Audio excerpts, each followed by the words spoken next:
You had battles with Donald Trump as his Attorney General. You quit when he refused to believe you. When you said to him he wasn't beaten by electoral fraud last time. What's your advice with people of thinking of serving his administration this time around?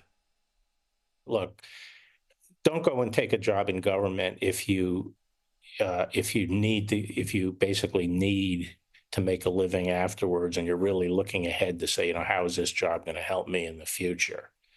You have to be willing to go into retirement after your job, essentially, because otherwise you'll make decisions based on that self-interest, and to protect yourself or to please the boss or what have you. And you just have to, on matters of principle, be willing to stand your ground and take the hit. If the president, if you think he's making a mistake in the policy terms, he's entitled to make mistakes. He's entitled to set policy, even policies his people don't agree with. And you have to be used to working for. And most, in government, this happens frequently. Some of you don't necessarily agree with on the substance of the policy. I actually agreed with most of his policies. What you have to watch for is whether you're asked to cut corners and do things that are improper.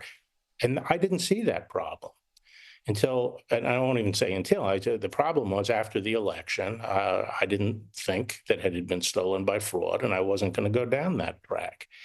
And he didn't fire me. I ultimately, I left because I thought the game was over, and that was that. He lost the election, and I left before January 6th.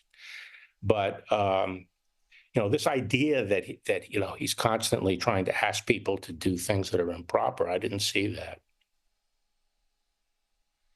Well, I must say your book on all that, particularly on your last days with Trump, fascinating reading. But in fact, the whole memoir, One Damn Thing After Another, I highly recommend. I've recommended it before. William Barr, thank you so much indeed for coming on the show. Appreciate it. Thank you, Andrew.